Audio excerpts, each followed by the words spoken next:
Number one source of munchies that we have out of everything. What is it that your cells need to make ATP?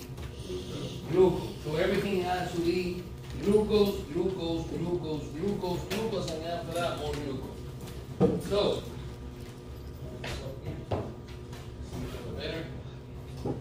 Now this whole thing is regulated by your metabolic rate.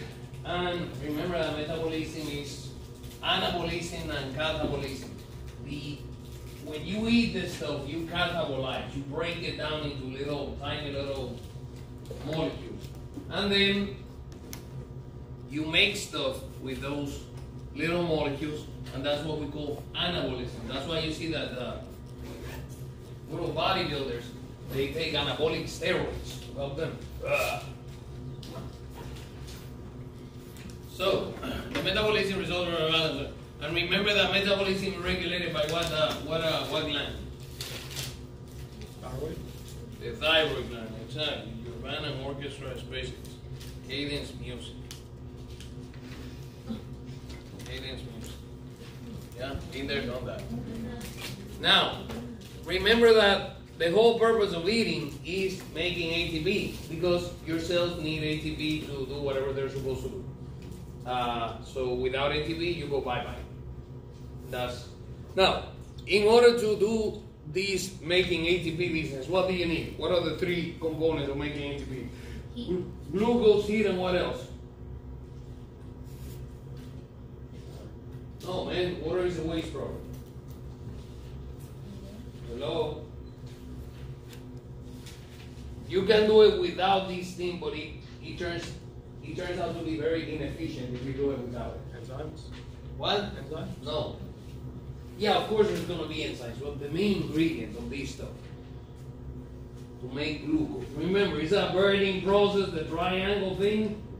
So what was the last component of the triangle? Heat, fuel, which is the glucose. What is the other one? Oxygen, exactly. That's why we breathe. We talked about these. Now, stuff. Now, the carbohydrate business.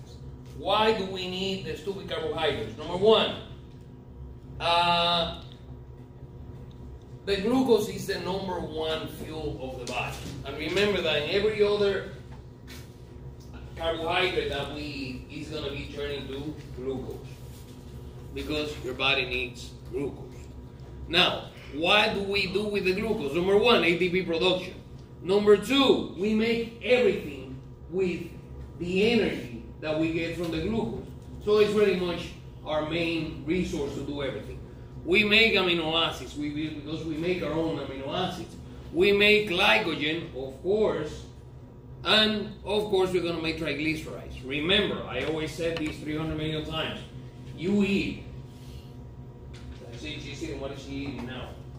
Popcorn, butter. Okay. So you're eating your popcorn butter. And whatever glucose you need at that particular moment, you use it right away. The excess is going to be turning to glycogen, and the excess of that is going to be turning to triglycerides. Exactly.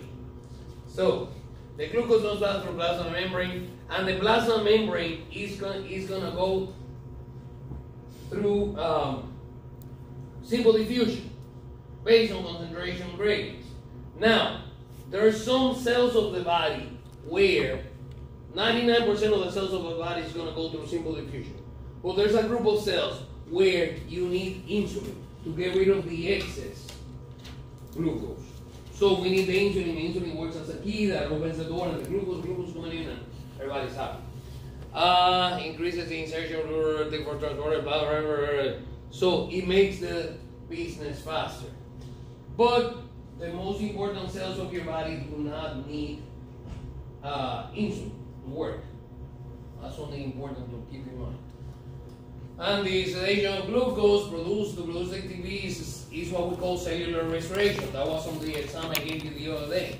The one that nobody liked about the respiratory system.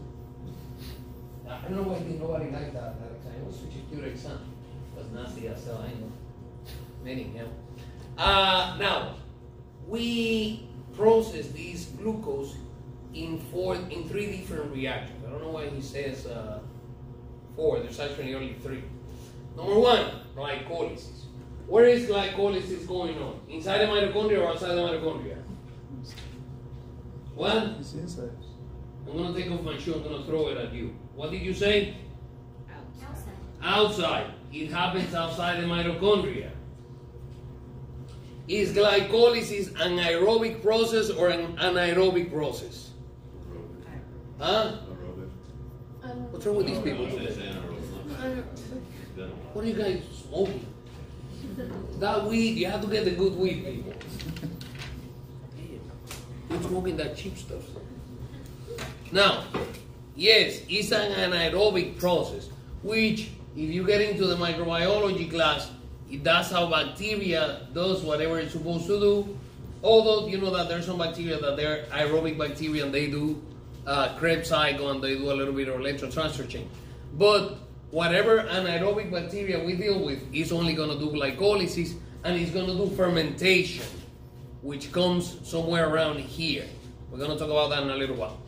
Now, in your body, you need to do glycolysis because from the glycolysis, you're going to end up with the acetyl-CoA or acetyl-coenzyme A. It's also called acetyl-CoA.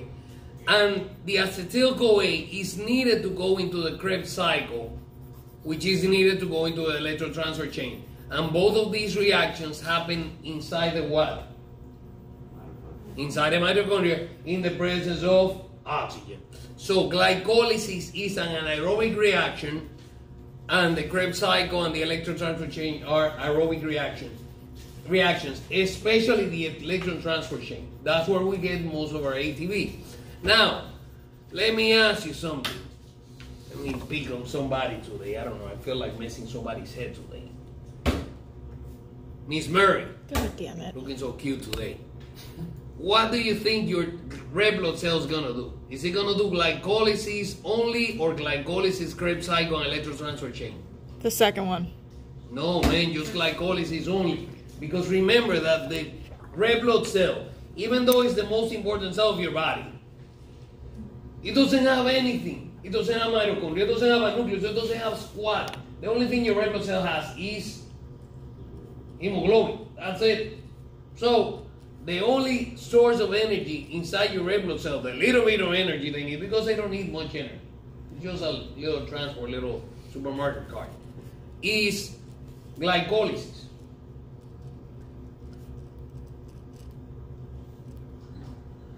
Now, the good old glycolysis business, again, is gonna happen outside of the mitochondria. It happens in the cytoplasm. This is all 3 reactions.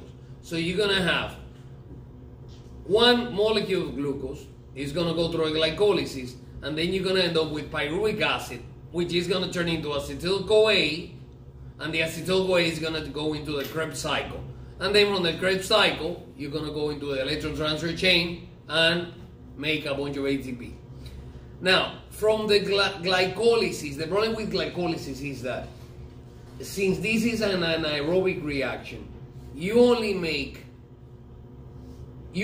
4 molecules of ATP, but you use 2 in the process. So you only end up with 2 net molecules of ATP. So it's a super inefficient reaction. And it both ends reactions. Who cares about that? I'm not going to ask you any of the reactions or any of that stuff. Don't worry about that. And that's the glucose ends up with pyruvic acid. Great. Now, what happens to pyruvic acid depends on the event. Here comes the sun. That's one of my favorite songs in the whole time, the whole world. If you have a cell like a bacteria, like let's say the E. coli inside of your intestine, is there oxygen inside of your intestine? No. So your intestine is a complete anaerobic environment. The cool thing about the E. coli is that the E. coli can work on with or without oxygen. So, in the absence of oxygen, your E. coli is gonna turn the pyruvic acid into an acid, what we call lactic acid. We cool?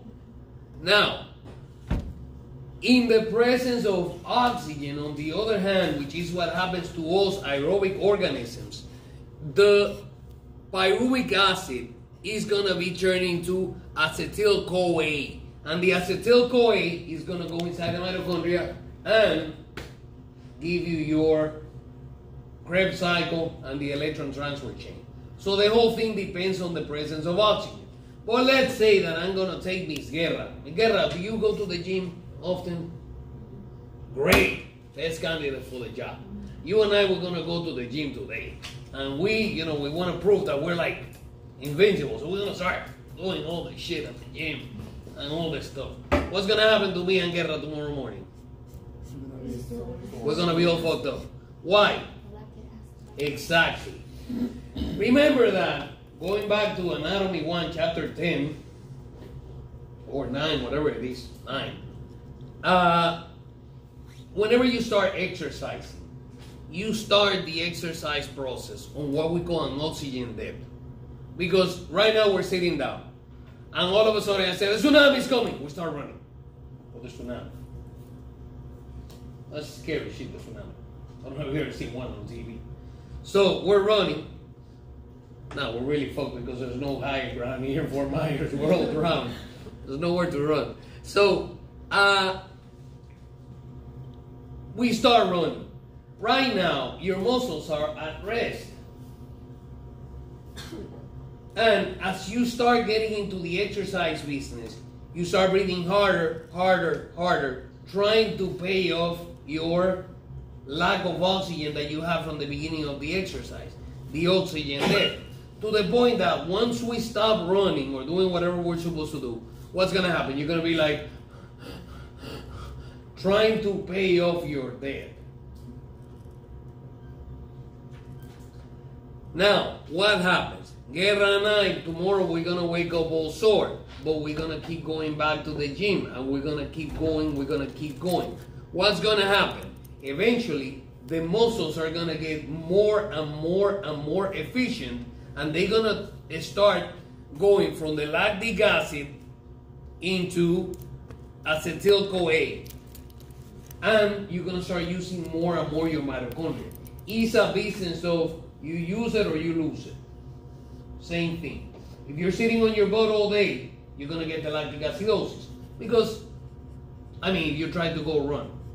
But if you're constantly exercising, like me riding the bicycle and stuff, didn't ride this morning because of the weather, you're not going to have that problem. Now, so from the pyruvic acid, it's going to go into acetyl-CoA over here. So you see, if it goes into lactic acid, the anaerobic pathway is going to do the lactic acid, which is going to be fermented, and the lactic acid is going to sit on your muscles, and it's going to hurt. You're also going to see these in patients who have nasty cases of infection. That because of the infection, you produce a lot of lactic acid. Let's say somebody with pneumonia. Let's say that Mr. Perez here decided to get himself pneumonia. Right? Why not? It's your day today. It's a nice pneumonia. So, if you have pneumonia, are you going to be able to breathe happy? No, man, you're all messed up. So, since you're not breathing, are you going to be able to have a lot of oxygen available for this business? So, the lactic acid, instead of going into acetyl-CoA, the pyruvic acid is going to go into the lactic acid business. And your patient is going to go into acidosis. And that's why you see people with infections, they go into acidosis. And usually the acidosis might kill them before the infection. Hold on a second, I got to pee right.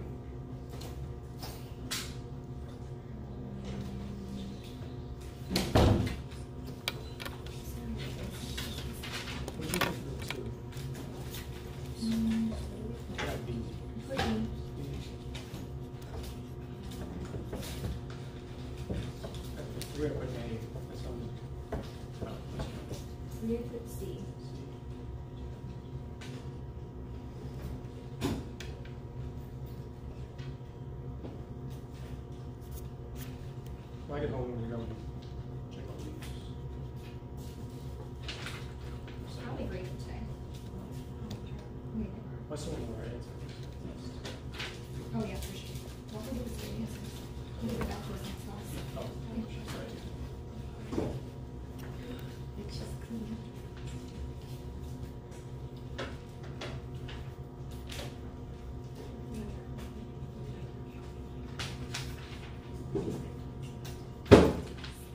sure know the answer for number 5? I'm pretty sure know the answer for number 5. What? I put C. I put C and then I erased it. And then I don't know. I think I put C for the next 2, I think, and I was like, that's too many C's. Can't do this, you just. Wait, what was that? C. What was the first one? Acid reflux into the esophagus is prevented by C, the lower esophageal sphincter. Oh. I just got with whatever, like, his abbreviation, which is one of the great Okay. It was 3 C's in a row, which just felt like too much for me. I always do this during business, like I second guess myself and I can't control it. I put these things for you now. Yeah. Anyway, where were we?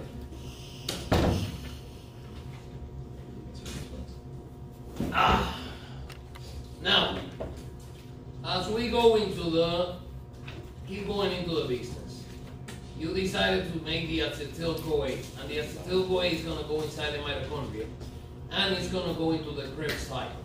The Krebs cycle has a certain degree of efficiency to it. You're going to make ATP, but not that much. It's just a little bit of ATP. But you need the Krebs cycle to keep going into the electron transfer chain. So, yeah, it's useful. And the Krebs cycle is known as citric acid ion. The cycle occurs in the matrix of mitochondria.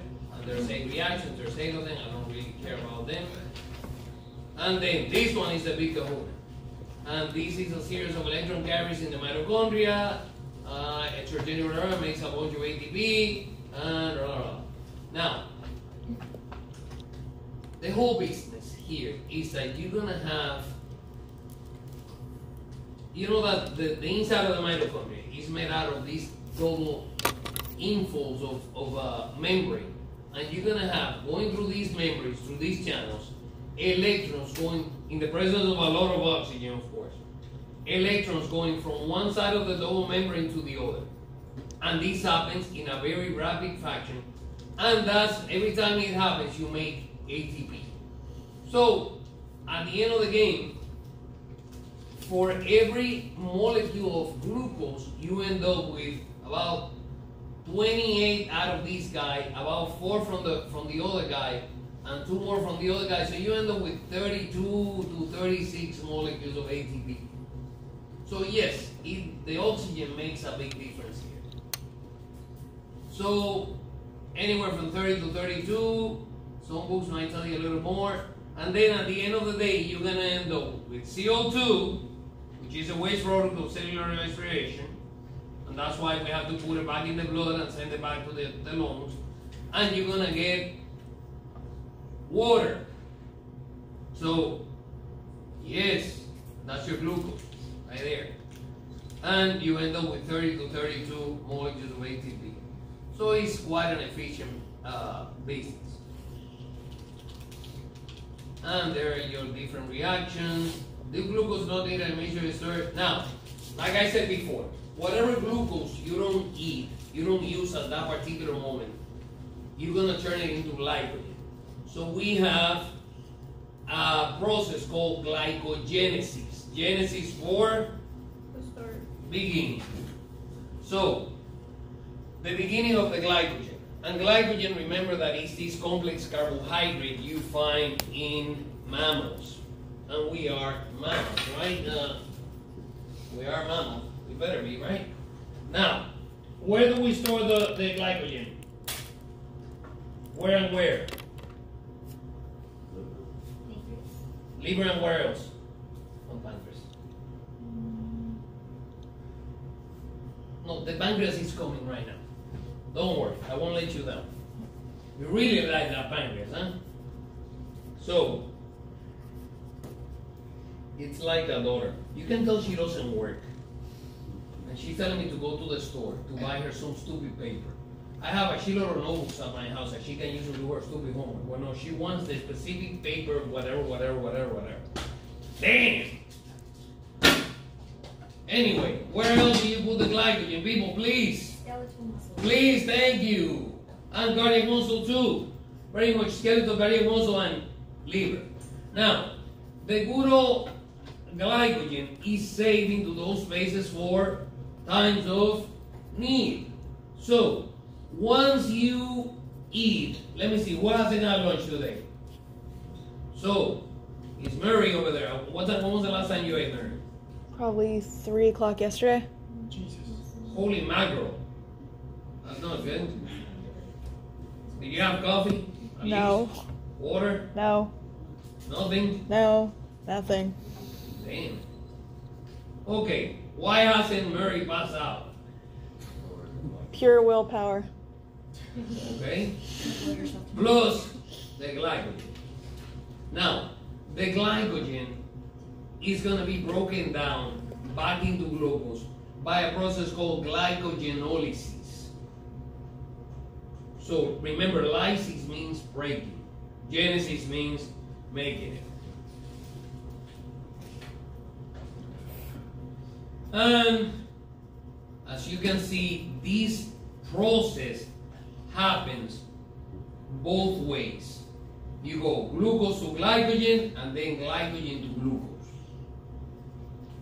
There's a couple of these, 4 diseases that deal with glycogenolysis, that the glycogenolysis doesn't happen. There's 2 other diseases that affect the glycogen of the liver, 2 other diseases affect the glycogen of your skeletal muscle. Now, what would be the symptom of your patient if your patient wouldn't be able to break down the glycogen in the liver? No. Weakness. Keep going. You're not faint. Huh? You're not faint. Yes. The patient's gonna pass out because the patient's gonna go hypoglycemic, and then he's gonna do this. Look at it. Look at it.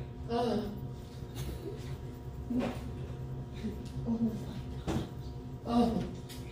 What? Nothing. What did I do now? Nothing. Was that too inappropriate? No, no, no. Oh, it wasn't me. Mm. It was the boy.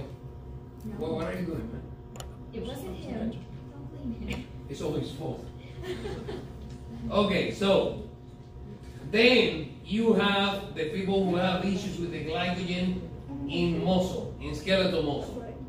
What would happen to these patients? Keep going. No. Your patient goes out for a run, and then the patient has to stop. Cramps. Exactly. Cramps. Because remember that your skeletal muscle has glycogen and what else? As a storage unit. Yeah, they really thought that they were just going to learn that shit for anatomy 1. What is it? Glycogen and what else? What is the other molecule? That there's a very similar one inside your red blood cell. What's the name of the protein inside the red blood cell? Hemoglobin? And so what's the name of the one inside the muscle? Myoglobin.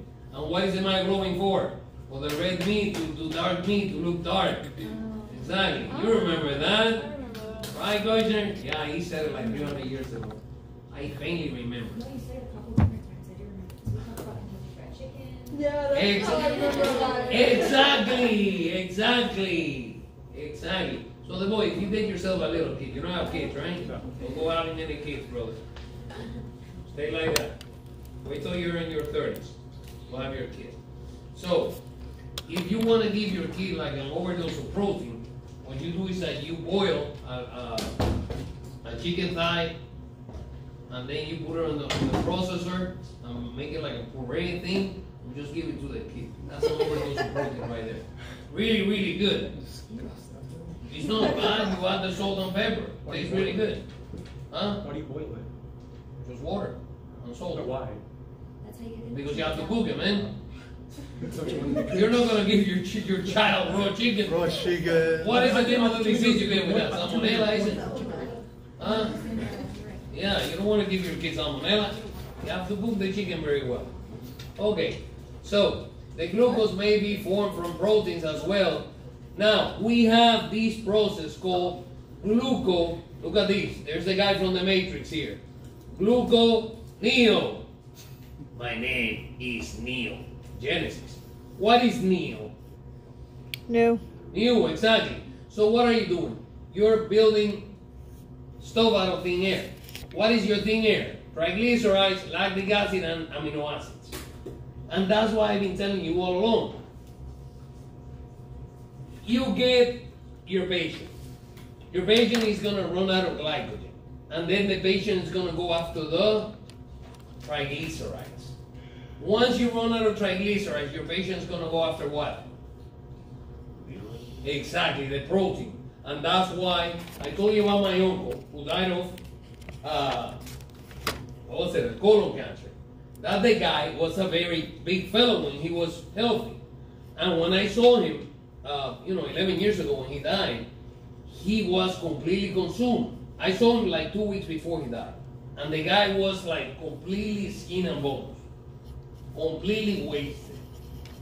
And this was because of the cancer. And that's exactly what happened. The cancer is such a freaking nasty disease that the cancer is gonna have mitosis. So you make a mass, right, all over the body. And in order for the mass to survive, it's gonna make new blood vessels to feed the mass. And it's gonna start draining every ounce of you from everywhere in your body. So my uncle had colon cancer all over his body. And he was completely wasted. He didn't have a single ounce of muscle left because the cancer had pretty much wasted him down. The day he died, we went to the funeral. He said, one and only time I ever been to a funeral home in my life. And I'm not planning on going back. He was laying on the, inside the thing, the casket, and you could see it was like the skin hanging from his face like that. Really, really sad situation. Now, if you just ate, you're hyperglycemic. Who's going to stimulate glycogenesis? Right there, the insulin. You see? The insulin is going to stimulate the glucose to go inside the cells.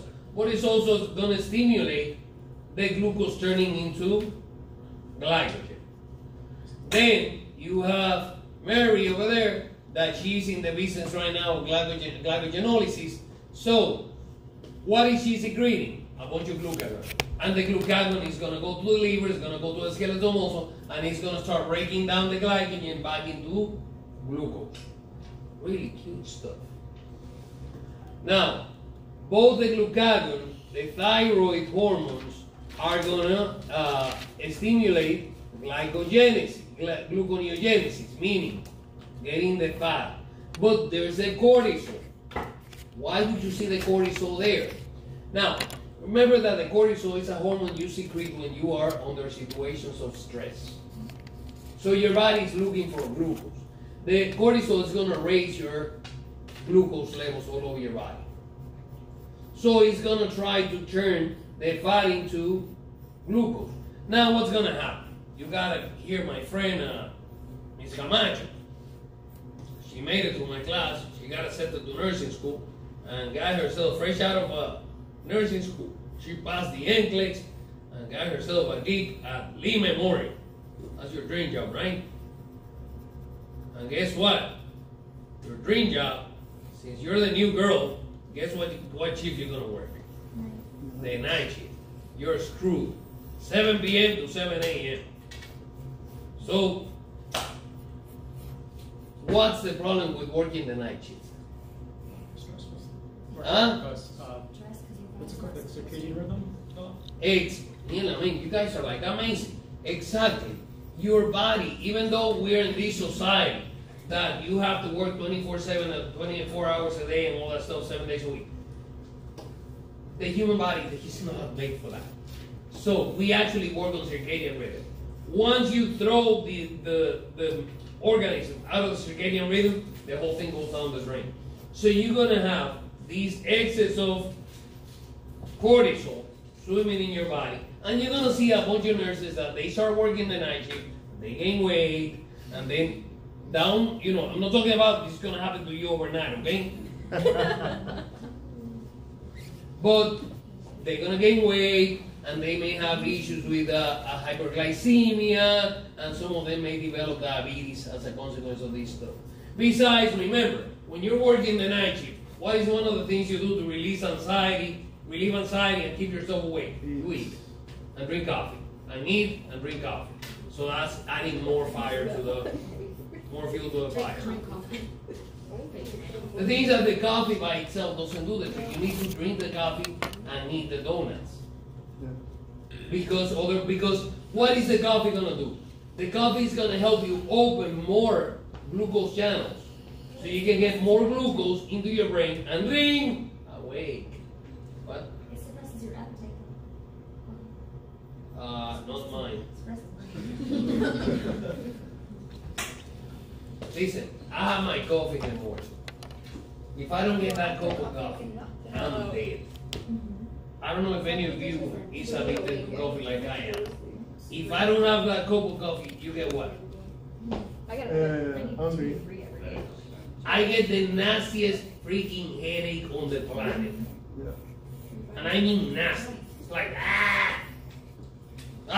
scares. I get angry like No, I get everything. previous day. If I get a machine gun at that point and you start shooting people. Okay. Yeah. Alert. So, look at this stuff. We're going to see the glycerol in a little while. This is coming from breaking down triglycerides. They turn into glycerol, and then they end up in the gluconeogenesis, and they make glucose. And then lactic acid also, and certain amino acids. Now, we go with the carbohydrates. Very retarded. Remember that your cells only speak glucose, and remember that everything you eat must be turned into glucose. Now, this is the problem. We really don't need to eat like but 3 lipids, like olive oil, and avocado. That's all we're supposed to eat, and only a little bit, nothing else. We're not supposed to eat animal fat. We're not supposed to eat fried chicken or any of that stuff. Okay? Now, whatever little bit of oil that we're supposed to eat, because there's like 3 oils that are essential fatty acids that we have to eat them because we don't make them, and we need them for metabolic reaction, lanolinic acid or some shit like that. And this is where you find the avocado, the olive oil, and all that stuff. Now, what happens? You try putting this stuff in the blood. What's wrong with the blood and the fatty acids? Exactly. The blood is made out mostly of water. Remember, the blood is 55% water. So these molecules are going to be like, So what's going to happen? You eat your fats, and inside the columnar cells, the fat is going to be broken into these little, and it's going to be broken into smaller molecules, and it's going to be trapped inside a lipoprotein. Now, the one that comes out of the intestine, I think that it was on that quiz I just gave you, is called a chylomicron. And that's going to go and be absorbed into the lymphatic system, and then it's going to go up here through the thoracic duct, and it's going to go into the subclavians, and then it's going to go into the central circulation. And eventually it's going to make it to the liver, and the liver is going to finish processing the business. For whatever reason, it works that way. Don't ask me why, because I have no idea. Now, the lipoproteins what is a lipoprotein? A lipid at the center and a phospholipid bilayer, a phospholipid layer here on the outside. What is the outside? Phosphate, and you know that phosphate is a hydrophilic substance. So you put the fat in here, and then you put the hydrophilic molecule on the outside. Now, the lipoproteins come in 4 flavors. The chylomicrons is the one that comes out of the intestine. Then you have the cholesterol molecules. You have the very low density, the low density, and the high density. Let me see, Gray, you ever go to a doctor, man? Well, that's against the religion of the people from Michigan.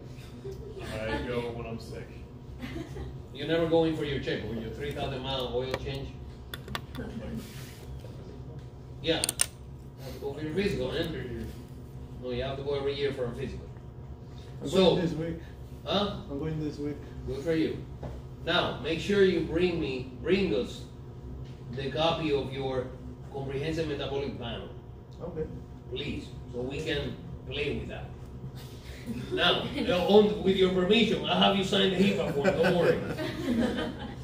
Now, so, you know, it's so funny that they have all these business about, how you call it, secrecy and confidentiality, and then I play a gig at one time I was the youngest one in the crowd, everybody else was over 60, and guess what they all talked about?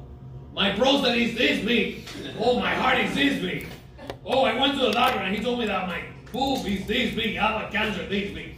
That's all they talk about, all farts. But that's because they can talk about it themselves. That's fine, meaning, but there's no secrecy. I know the HIPAA law, I've been working with these businesses forever, but it's just, now, when you go to the doctor and they do they check your total cholesterol on the comprehensive metabolic panel, CMP. But if you order a lipid panel, they're gonna break down the total cholesterol into the chylomicrons, the VLDL, the LDL, and the HDL.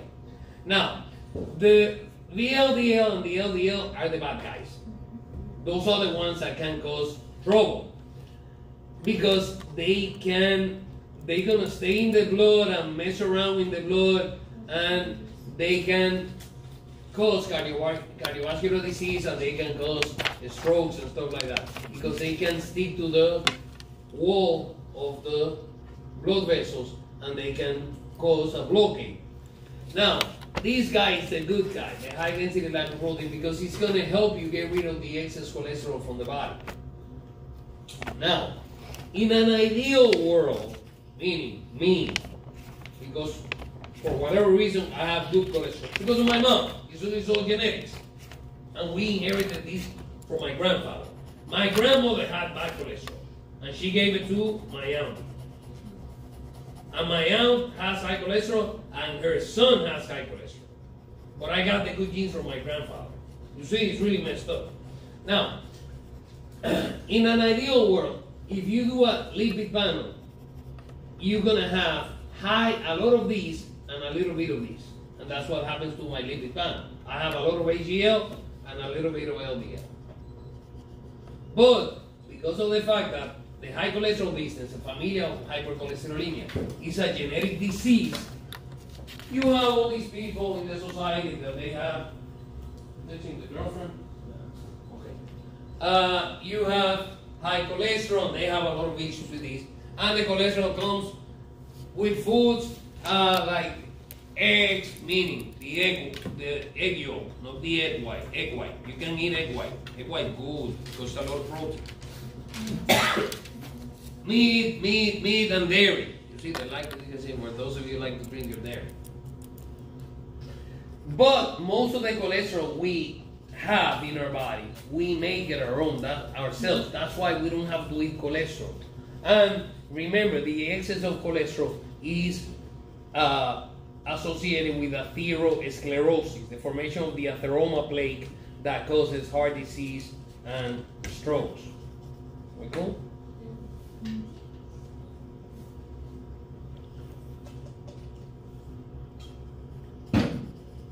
And since you cannot change somebody's genetic buildup, you have to ask them to change their habits. So you send them for a diet, you send them for exercise, and give them Lipitor and all that stuff. Oxidize to produce ATP. So what happens? If your body doesn't need lipids at a certain time, like me, you accumulate these adipose tissue here.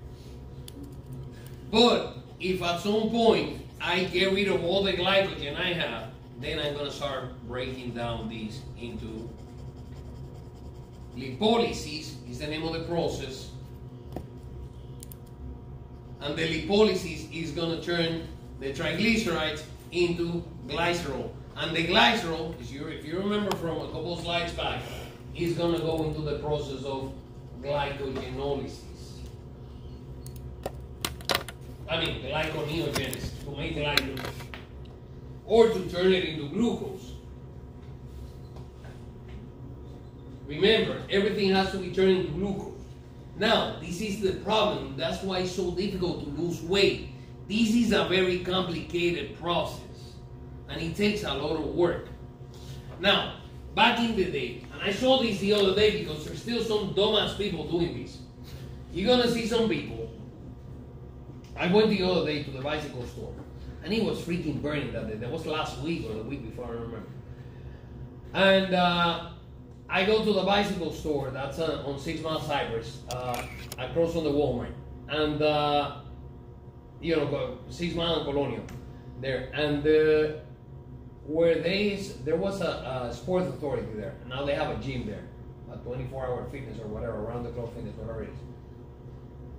And there was this girl that she kept running around the strip mall, but she was wearing a hoodie.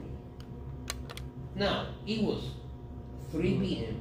and it was freaking burning hot. Now, back in the day, that was the misconception. Everybody thought, oh, you have to sweat to get rid of the fat. No. If you sweat a lot, what are you getting rid of? Water. Water. So she's going to get nasty dehydrated. So if you're going to go exercise, don't wear a sweater. Don't wear a hoodie. No. That stuff you use up north when you go out exercise in the winter, but not here. You know? No, man. It's freaking retarded.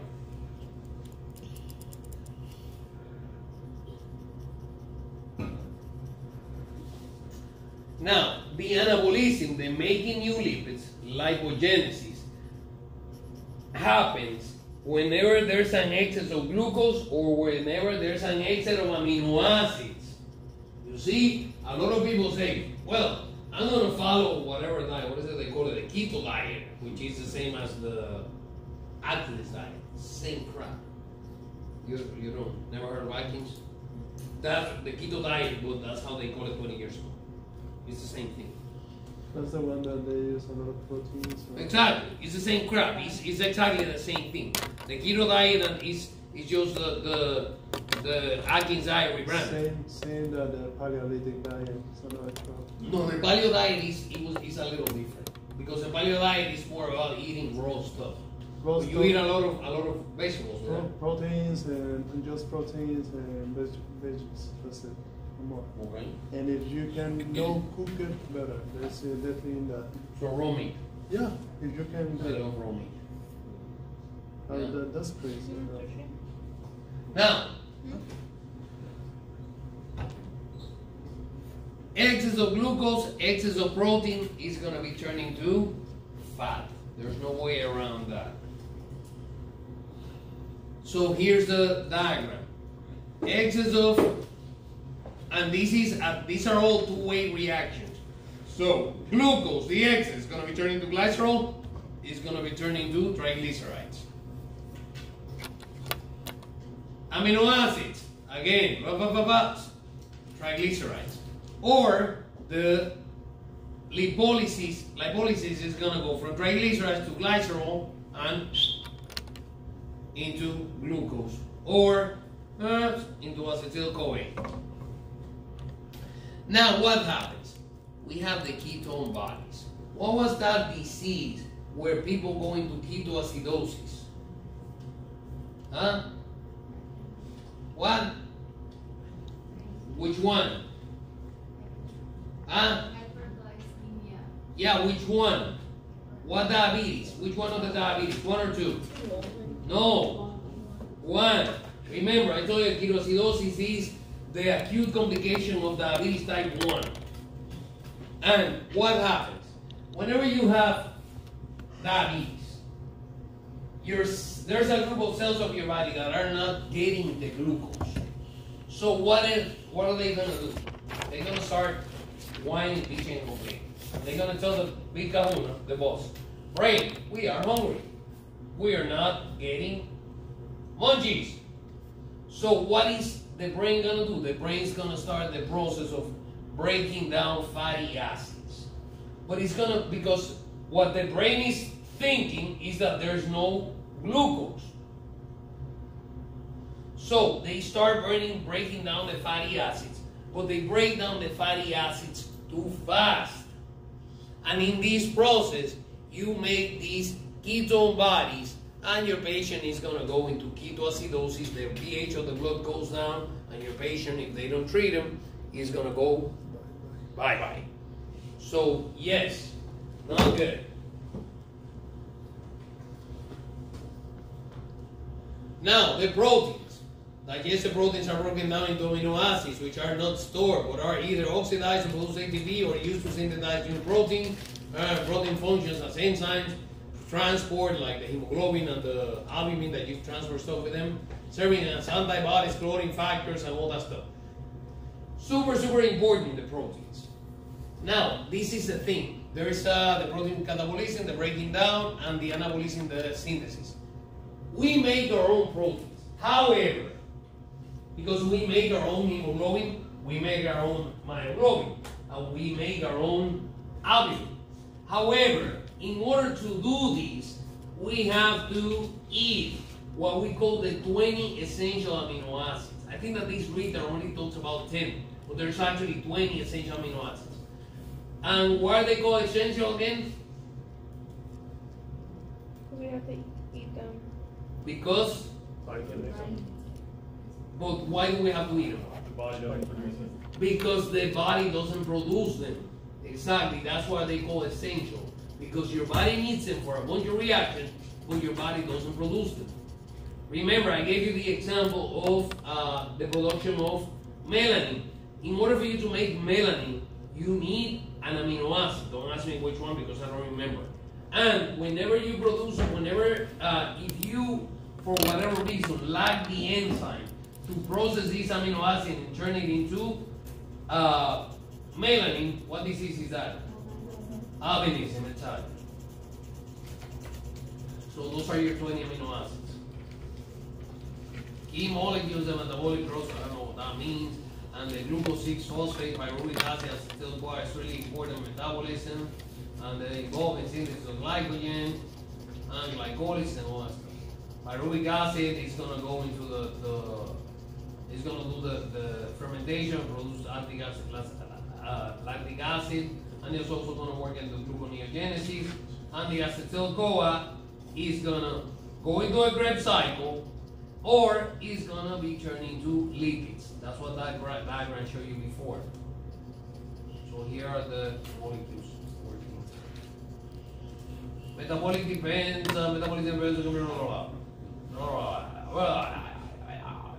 some aspects of metabolism depend on the time elapsed since the last meal.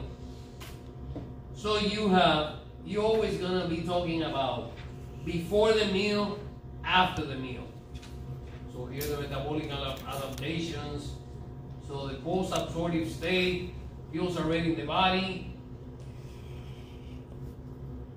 And remember that this is all done based on, if you just ate, you're going to secrete insulin. If you haven't had anything to eat, you're going to secrete glucagon. That was on the exam I just gave you, right? So during the fasting and starvation, the body must make metabolic changes to survive. Fasting versus starvation for weeks or months. And then metabolic adaptation, most ketone bodies as catabolic fatty acids increases. I told you about that. Maybe used for energy by all cells. Metabolic reactions. I'm not going to talk about the heat production. We talked about heat before. That's the stuff about how you call it, the thalamus, the hypothalamus, and remember that's thermoregulation, and the skin, and the shivers, and all that. Please. Now, let's talk about eating.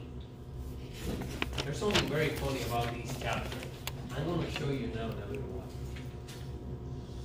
Now, the U.S. Department of Agriculture introduced this plate. Now, let me tell you that there's a few problems with that plate, and we're going to fix them right now.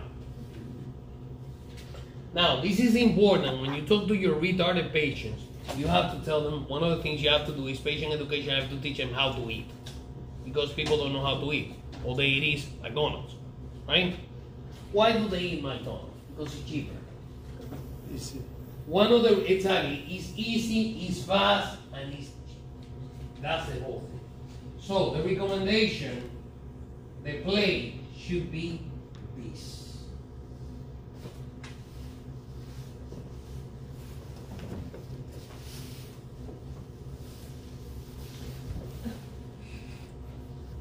Kale, spinach, kale, a little bit of lettuce, more kale, more spinach, romaine, and all that stuff. Now here, you're gonna have your carbohydrate, like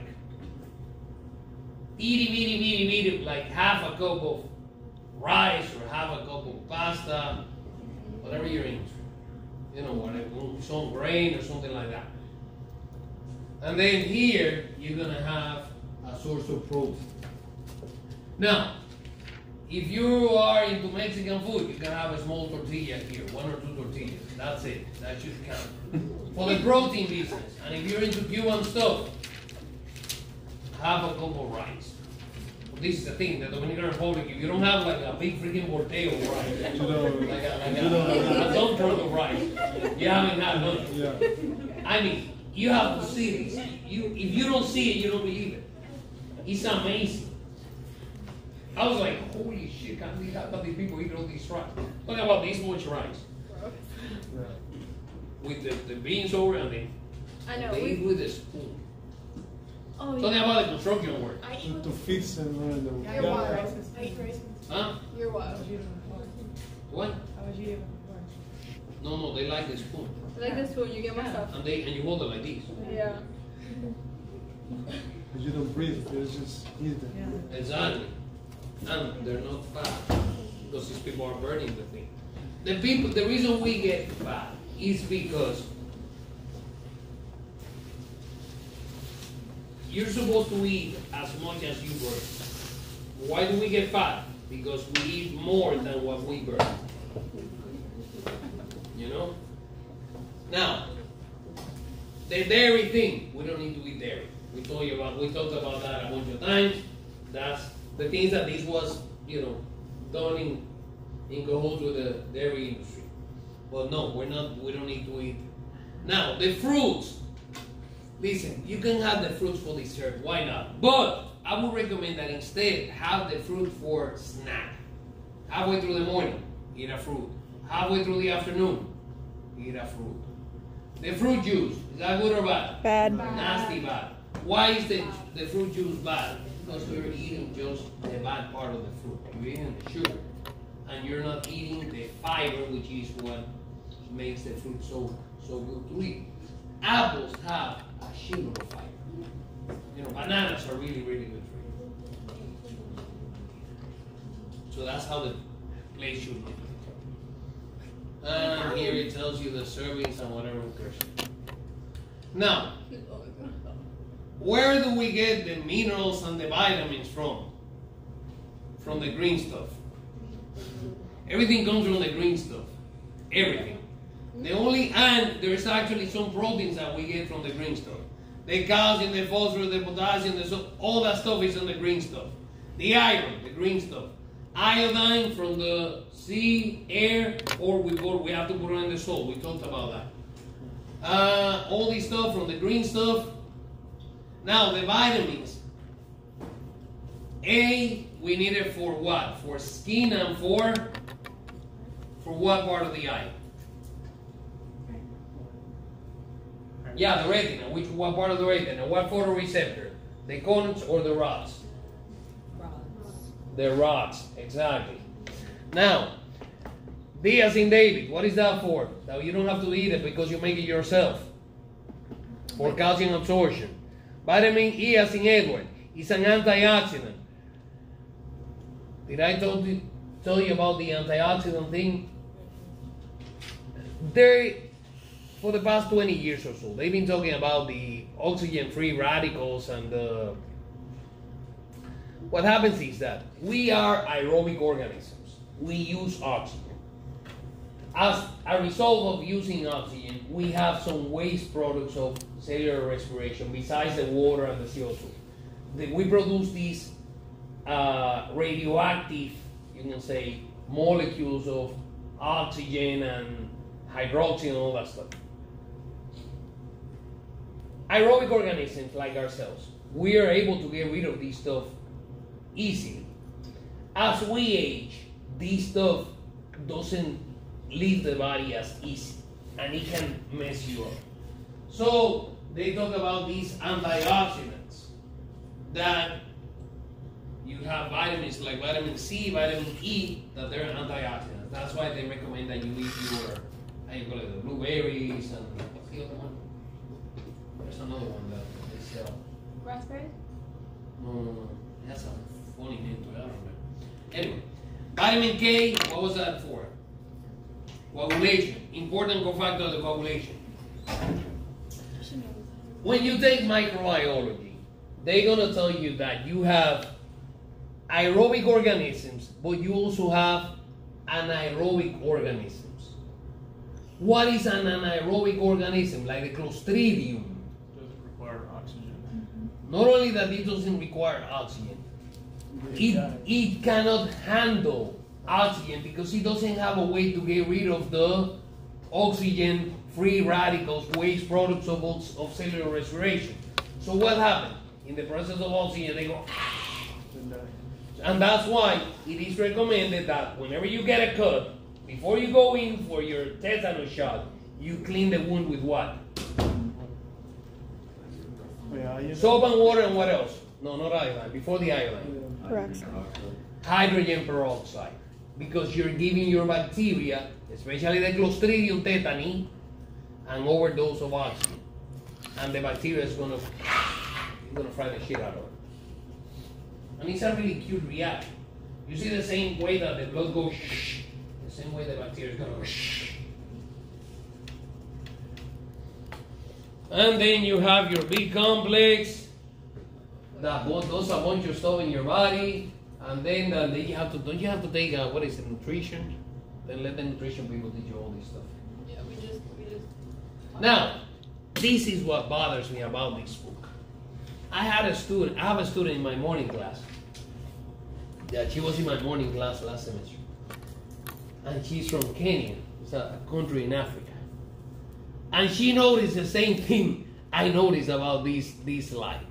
What's wrong with the stupid slide? Was it not talk about the osteomalacia? It's not teaching you the nasty diseases because you don't see that in the United States. This girl went from Kenya, she was like, where's kwashiorkor? Where's marasmus? Those are the nasty shit of, this stuff. The things that you don't see children allow unless you turn on the TV and they ask you to give money for that stuff. Now, so let's talk about the kwashiorkor, because I've seen kids with kwashiorkor. You see them in Haiti, you see them in Mexico, you see them in the Dominican Republic. You don't have to go to freaking Africa to see these kids. How do you spell it? I'm getting there. This is a super nasty condition. I'm getting there. Not only big baby, because it's not only the big baby. They get a size, but they also get a puffy face. The girl I saw, it was the saddest thing in the world. It was something that you cried. Her mother just left her at the hospital. She abandoned her because she couldn't take care of her. And the girl was in the ICU because she had the nastiest case of kwashiorkor. And the girl, once she came out of it, she was all smiley and playing with everybody because she was like maybe 2 or 3 years old. The girl was all puffy. Her hair was all brittle. Very, very messed up situation.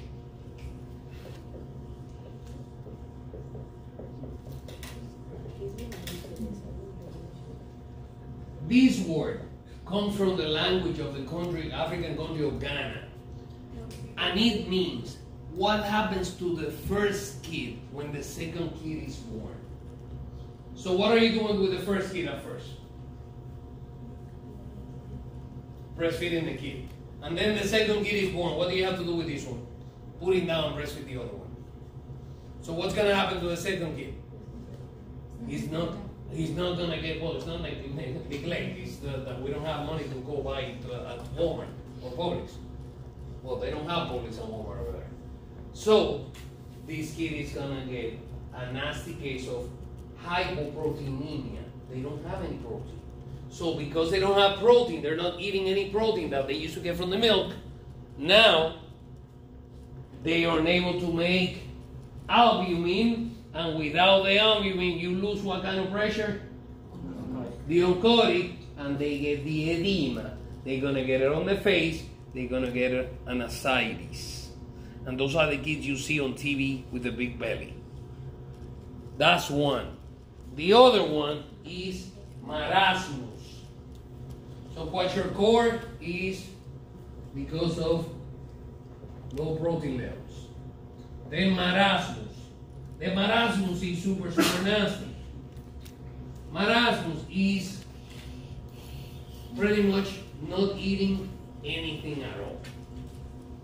Those are the pictures you saw of the a bunch of kids from Africa, Haiti, that they're completely wasted. They're skin and bone because of the lack of munching. And this Thomas is talking about anorexia. Anorexia is not a disease of eating. Anorexia is a psychiatric disorder of this Rita that she's, oh, I don't look like Cindy Crawford. Come on, smack the shit out of her. We're gonna take her out of that stuff. What's the other one? I'm gonna throw up because I'm fat. Coño, mira. Wow! Smack her with this right on the head and you reset her right away. Now, obesity is a big problem in the society because the obesity is gonna predispose you to a bunch of health issues. Everything.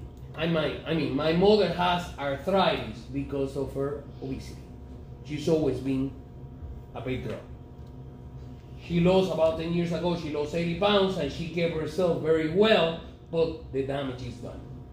She has arthritis on her right knee, and this is because of the fact that if you have a building like this one that is only made to have 2 floors, and you build 5 more floors on top of it, what's going to happen to the building?